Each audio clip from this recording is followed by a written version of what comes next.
Hello दोस्तों। आप सभी का एक बार फिर से स्वागत है हेलो अध्यापक चैनल में। आज मैं आपके लिए एक नई खबर लेकर आया हूं कि आपकी जो साइंस की टेक्स्ट बुक है वो भी पीडीएफ फॉर्मेट में लॉन्च कर दी गई है। और इसका पहला चैप्टर जो है वो है the wonderful world of science. तो टाइम को वेस्ट नहीं करेंगे, सीधा चलेंगे चैप्टर की तरफ। हम ह्यूमन बीइंग्स हमेशा ही क्यूरियस रहते हैं अपने सराउंडिंग के बारे में, अपने आसपास के बारे में जानने का हमें बहुत ज़्यादा शौक है।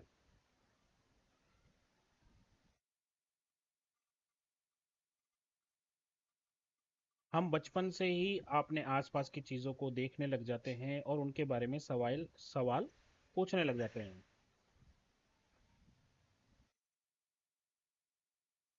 क्या आपने भी अपने आसपास के वर्ल्ड को जानने की और डिस्कवर करने की कोशिश की थी अपने बचपन में, और क्या आपको मज़ा आया था? जैसे अब आप मिडिल स्टेज पर पहुंच गए हैं, हम इस जर्नी को कंटिन्यू रखेंगे। मतलब हम अपने आसपास की दुनिया के बारे में जानने की कोशिश करेंगे, एक्सप्लोर करने की कोशिश करेंगे, और समझने की कोशिश करेंगे कि ये जो दुनिया है जिसमें हम रहते हैं ये कितनी खूबसूरत है और इस दुनिया में क्या क्या राज छुपे हैं। और उसके लिए अब हमें जो है एक नए सब्जेक्ट की पढ़ाई करनी पड़ेगी जिसका नाम है साइंस। फिफ्थ क्लास तक आपके पास जो बुक थी वो ईवीएस की थी। अब आपके पास एक अलग बुक है जिसका नाम है science. Welcome to the wonderful world of science. Science एक तरीका है सोचने का, चीज़ों को ऑब्जर्व करने का और काम करने का, ताकि हम समझ सके उस दुनिया को जिसमें हम रहते हैं, और हम उन सीक्रेट्स को, यूनिवर्स के उन सीक्रेट्स को जान पाएं जो अभी तक हमारी पहुंच से बाहर हैं। इसको इस तरीके से समझिए जैसे कि ये कोई बहुत बड़ा एडवेंचर है।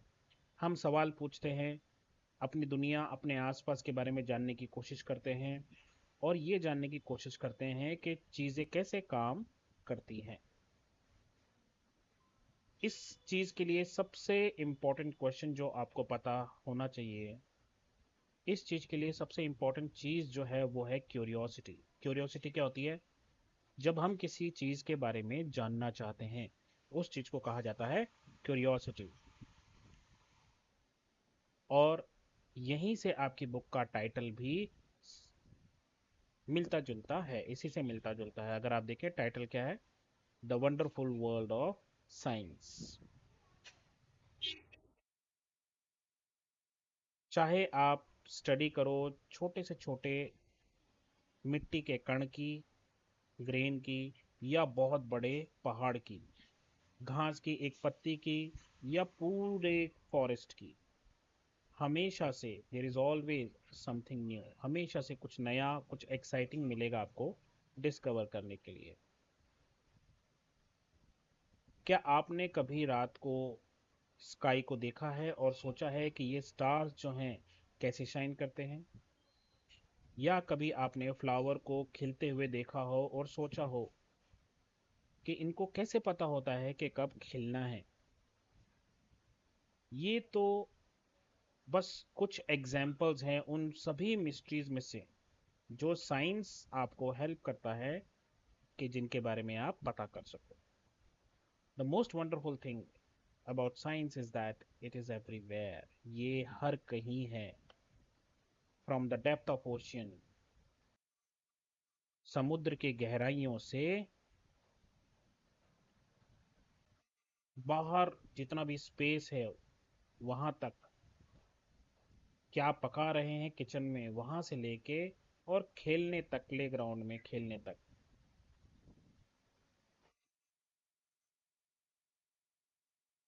आपको जानकर हैरानी होगी कि जो बड़ी बड़ी डिस्कवरीज हैं वो हमेशा ऐसी जगहों से आई है जहां पर हम उम्मीद भी नहीं कर सकते थे कि ये चीज़ें वहां से निकल कर आएंगी। यहाँ जो पिक्चर आपको दिखाई दे रही है ये एक डेजर्ट है, और ये एक कोस्ट है, और ये दोनों ही हमारी दुनिया का हिस्सा है ना? अमेजिंग। ये अंडर वाटर व्यू है किसी ओशियन का। अब आप देखिए, एक ही धरती पर, एक ही दुनिया में कितनी अलग अलग चीजें हैं। ये हमारी गैलेक्सी का नाम है मिल्की वे। साइंस जो है ये एक बहुत ही बड़ी जिक्सॉ पजल की तरह है। और उस पजल में सॉल्व करने के लिए जैसे ही हम कोई नई डिस्कवरी करते हैं, तो ऐसा ऐसा लगता है जैसे उस बड़ी पजल का एक छोटा सा हिस्सा हमने उसमें जोड़ दिया हो, और धीरे धीरे हम उस पजल को पूरा करते जा रहे हैं। और जैसा कि आपको पता होगा कि इस पजल के बारे में सबसे अच्छी चीज़ क्या है, आपको मालूम है कि ये पजल कभी ख़त्म होने ही वा नहीं वाली है, क्योंकि कोई लिमिट ही नहीं है कि हम कितनी डिस्कवरी कर सकते हैं। क्योंकि हर वो नई नॉलेज जो हम हासिल करते हैं, वो कुछ और नए सवाल खड़े कर देती है, और कुछ और नई चीज़ों को ढूंढने के लिए हमें इंस्पायर कर देती है। कई बार हमें ऐसा लगता है जैसे कोई टुकड़ा इस पजल का जो है वो किसी गलत जगह हमने लगा दिया है, और उसको वहां से हटाना पड़ेगा। और नई डिस्कवरीज जो है वो हमेशा हमारी उस सोच को बदल देती हैं जो हमें लगता था कि हम दुनिया के बारे में जानते हैं। जैसे जैसे आप इस बुक को आगे पढ़ते जाएंगे, आपको भी ऐसे इंटरेस्टिंग आइडियाज देखने को मिलेंगे, कुछ बहुत ही अच्छे एक्सपेरिमेंट्स करने को मिलेंगे, और ये जानने का पता लगेगा कि किस तरह से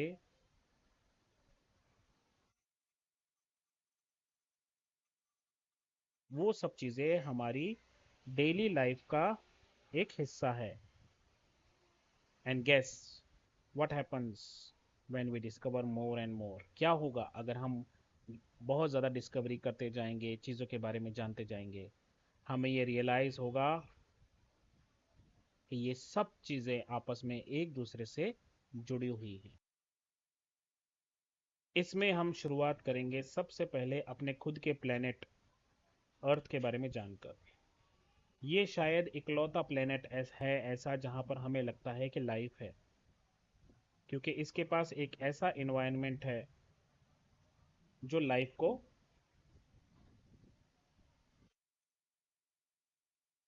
सपोर्ट करता है, और इस इन्वायरमेंट को बचा कर रखने की बहुत ज़रूरत है।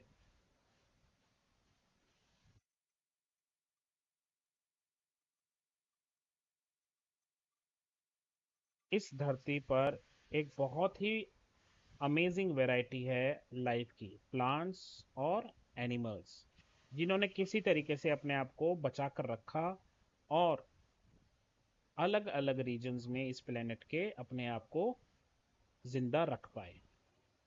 आप लोगों ने ज़रूर देखा होगा कि कैसे एक सीड जो है वो प्लांट में बदल जाता है, और एक कैटरपिलर कैसे एक खूबसूरत सी बटरफ्लाई में बदल जाता है। और इस तरह की ना जाने कितनी ऑब्जर्वेशंस आपने देखी होगी। लेकिन आखिर कैसे कैसे ये प्लांट्स और एनिमल्स ग्रो करते हैं? तो यहाँ पर कुछ पिक्चर्स दी हुई हैं। ये कैटरपिलर है, ये एक प्लांटलेट है, ये एनिमल्स हैं, यू नो। और ऑफ कोर्स बढ़ने के लिए हमें खाना चाहिए, स्पेशली वो भी एक ऐसी कंट्री में जिसका नाम इंडिया है, जो कि इतनी बड़ी और इतनी अलग है। हर एक का खाना अलग है, हर एक का पहनना अलग है, हर एक की इच्छाएं अलग है। कोई डोसा खाना पसंद करता है, कोई बिरयानी खाना पसंद करता है, कोई छोले भटूरे खाना पसंद करता है। इतनी इतनी वास्ट कंट्री है अपनी, और इतना डाइवर्स कंट्री है कि यहाँ पर हमको, अगर सिर्फ फूड की बात करें तो वो भी इतना फैसिनेटिंग है। अलग अलग जगह पे अलग अलग तरह का खाना मिलता है। और अगर हम पूरे इंडिया की बात करें तो हमें यहाँ पर अलग डिफरेंट टाइप्स के क्विजीन्स मिलेंगे, और उन क्विजीन्स में मिलती हैं टेस्टी डिशेस। लेकिन वो सब किससे बनते हैं? आखिर ये सब हमें कैसे पता चलेगा? खाने के साथ साथ हमें पानी की भी बहुत ज़रूरत है, क्योंकि पानी के बिना हम जी नहीं पाएंगे। पानी एक, समझ लो जैसे भगवान की कोई देन है। क्या आपने भी कभी बारिश के दौरान खड्डों में भागकर जंप लगाकर एंजॉय किया है? क्या आपको भी हैरानी होती है कि कैसे भला ये बारिश होती है? क्या आपने कभी ये नोटिस किया है कि पानी जो है वो फ्रीज कैसे हो जाता है और ठंडा होके बर्फ में कैसे बदल जाता है, और जैसे ही गर्म करते हैं तो वो स्टीम में कैसे बदल जाता है?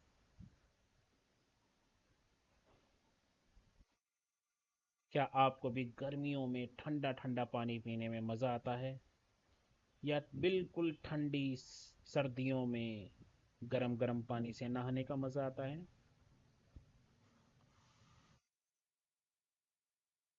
आखिर हमें कैसे समझ में आता है कि गर्म क्या है और ठंडा क्या? चाहे वो पानी हो या हमारी अपनी खुद की बॉडी। जब हमें फीवर होता है, हम सिर्फ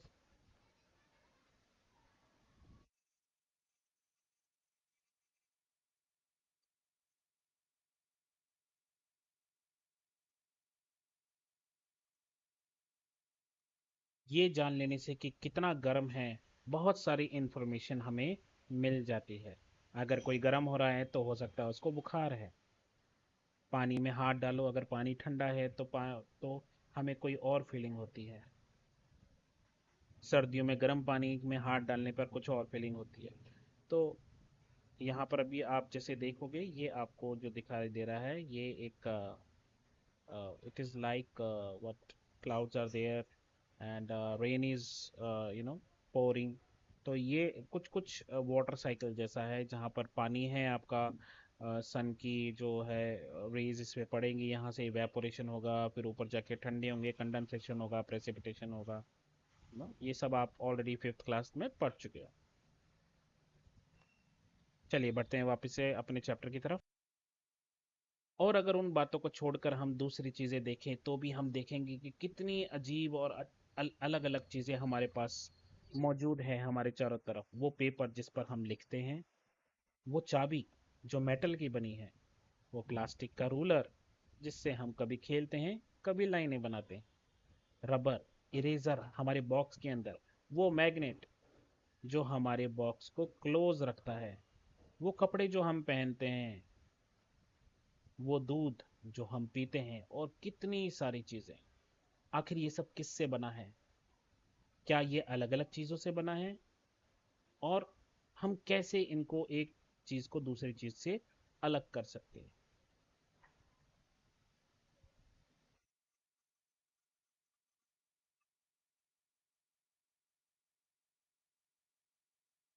हमारे पास शायद ऐसे सवालों की एक कभी ना खत्म होने वाली लिस्ट है, जिसके जो हम जानना चाहते हैं अर्थ के बारे में। लेकिन ये सब चीजें हम इस बुक में भी पढ़ेंगे। लेकिन हम अपने सवालों को सिर्फ अर्थ तक ही क्यों लिमिट रखें? क्या हम बाकी चीज़ों के बारे में नहीं पूछ सकते? क्या हम सन के बारे में, मून के बारे में, और ये जो लाखों करोड़ों सितारे जो चमकते हैं सितारों में, आसमान में, क्या हम इनके बारे में बात नहीं कर सकते? कर सकते हैं। चाहे आप किसी लीफ के स्ट्रक्चर के बारे में पढ़ रहे हों, या आप पढ़ रहे हों कि चीज़ें कैसे मूव करती हैं, चाहे एक मूंगफली से उसका छिलका कैसे अलग किया जाए, हम उम्मीद करते हैं कि हर एक चैप्टर इस किताब का आपकी जानने की जो इच्छा है उसको और मजबूत करेगा, उसको इग्नाइट करेगा, और आप और ज़्यादा चीज़ों के बारे में जानने को आतुर हो जाओगे। एंड होपफुली आपके दिमाग में बहुत सारे सवाल आ जाएंगे।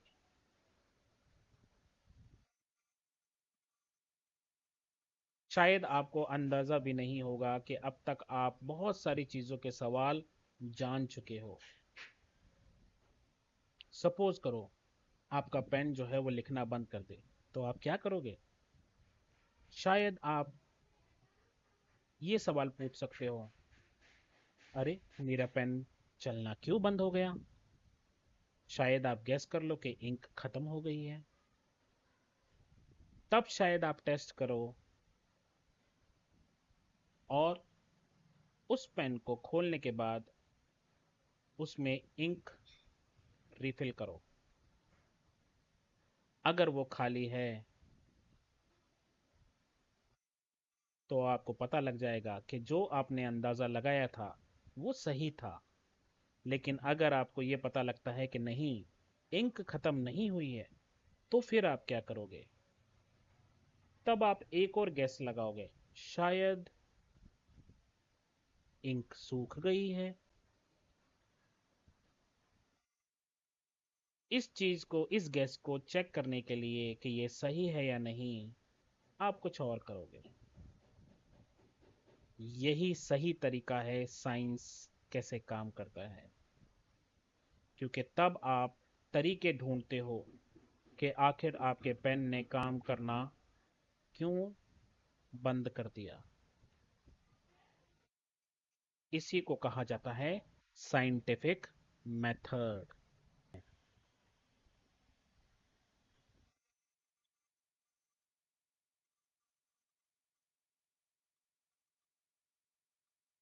साइंस है एक प्रोसेस का नाम जिसमें हम स्टेप बाय स्टेप आगे बढ़ते हैं और अपने सवालों के जवाब ढूंढते हैं। तो वो कौन से स्टेप्स हैं जो हमको फॉलो करने चाहिए? सबसे पहले हम ऑब्जर्व करते हैं उस चीज को जो या तो हमें इंटरेस्टिंग लगती है या फिर हम उसे समझ नहीं पाते। ये चीज जो है हमें सवाल सोचने पर मजबूर कर देती है। और फिर सिलसिला शुरू होता है गैस करने का। हम गैस करते हैं कि क्या इसका जवाब ये होगा, क्या इसका जवाब वो होगा। और फिर हम टेस्ट करते हैं उस गैस को एक्सपेरिमेंट्स के थ्रू, ऑब्जर्वेशंस के थ्रू। और लास्ट में हम अपने किए हुए गैस को एनालाइज करते हैं कि क्या एक्चुअली में इसका आंसर जो है वो हमारे क्वेश्चन से मेल खाता है या नहीं। यहाँ पर आपको पिक्चर में दिखाई दे रहा है, ये गैस स्टोव है और उसके ऊपर है एक कुकर।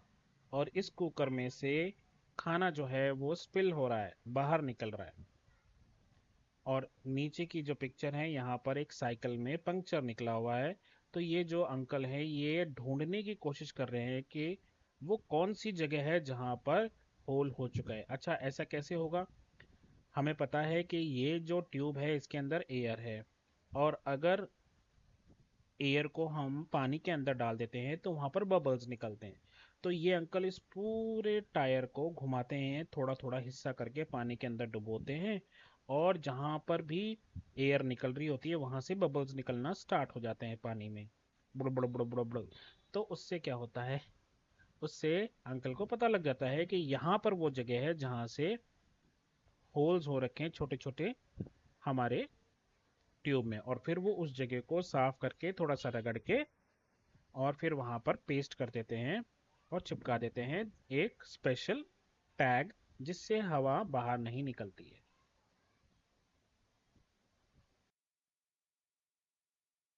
साइंटिस्ट आखिर कौन होते हैं? साइंटिस्ट वो लोग हैं जो एक साइंटिफिक मेथड का इस्तेमाल करते हैं किसी प्रॉब्लम को सॉल्व करने में या किसी नई चीज को ढूंढने में।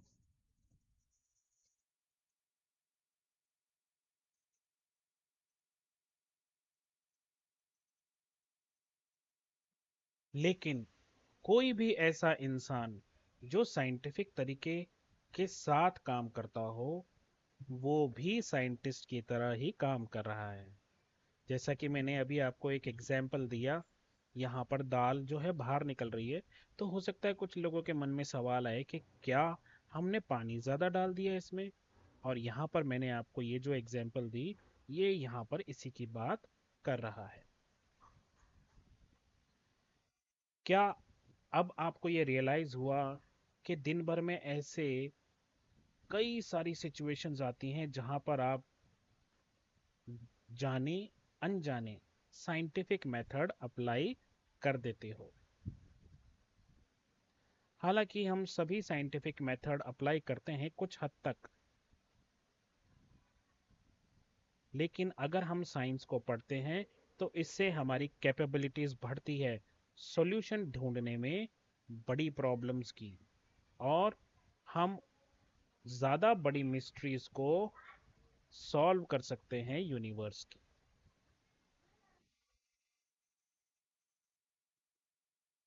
और अगर हम साइंस को अच्छे से पढ़ना चाहते हैं तो जो सबसे इम्पोर्टेंट चीज़ है वो है क्यूरियस होना, और अपने सराउंडिंग को बड़े ही अच्छे तरीके से ऑब्जर्व करना। और जब हम क्यूरियस होंगे तब हम सवाल पूछेंगे, क्यों, कैसे। हमेशा याद रखिए, ये जो दुनिया है,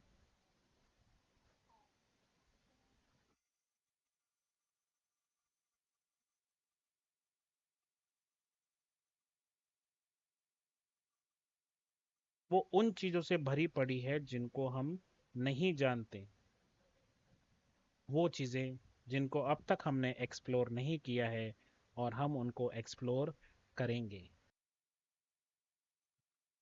साइंस कभी अकेले नहीं चलती, पूरी दुनिया के साइंटिस्ट एक साथ काम करते हैं, अक्सर बड़ी बड़ी टीमों में। तो अगर आप अकेले किसी चीज़ का आंसर ना ढूंढ पाओ, अपने दोस्तों की हेल्प लेने में कोई शर्म नहीं होनी चाहिए, क्योंकि ये ज़्यादा एक्साइटिंग और ज़्यादा फन होता है जब हम चीज़ों को एक साथ ढूंढते हैं। जैसे कि इस पिक्चर में आप देखिए, ये एक एक्सपेरिमेंट कर रहे हैं, और जिस तरीके से आप आजू बाजू ये जो लोग हैं, स्टूडेंट्स हैं, वो देख रहे हैं, क्यूरियस है, हर कोई जानना चाहता है कि आखिर इस एक्सपेरिमेंट का क्या रिजल्ट निकलेगा, वो जानना चाहते हैं। तो ये क्यूरियस होना पड़ेगा आपको भी अगर आप साइंस पढ़ना चाहते हैं। ऑफ कोर्स, हमेशा याद रखिए कि आप हमेशा अपने सवालों के जवाब नहीं ढूंढ पाएंगे क्लास 6 तक, लेकिन घबराने का नहीं। आप अपनी जर्नी अभी स्टार्ट कर रहे हो, और अगले 5 साल या शायद उससे भी ज़्यादा आप साइंस पढ़ते रहोगे।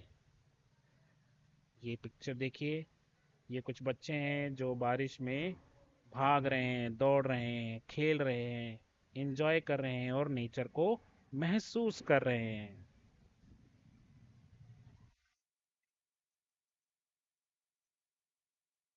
जैसा कि ये सारे बच्चे एंजॉय कर रहे हैं रेन को, साइंस जो है वो भी कुछ ऐसे ही है, जहाँ पर आप चीज़ों को ढूंढेंगे, वो भी एक जॉयफुल तरीके से। आप अपनी साइंटिफिक जर्नी को एंजॉय कीजिए, एक्सप्लोर कीजिए, और कभी भी रुकिए मत, क्योंकि ये जो दुनिया है ये बहुत मिस्टीरियस है। ये यूनिवर्स जो है, इसमें बहुत सारे सवाल छुपे हुए हैं जिनके जवाब आपको ढूंढने हैं। तो क्या आप रेडी हो एक एक्साइटिंग जर्नी की, जो कि साइंस की है? आइए स्टार्ट करते हैं।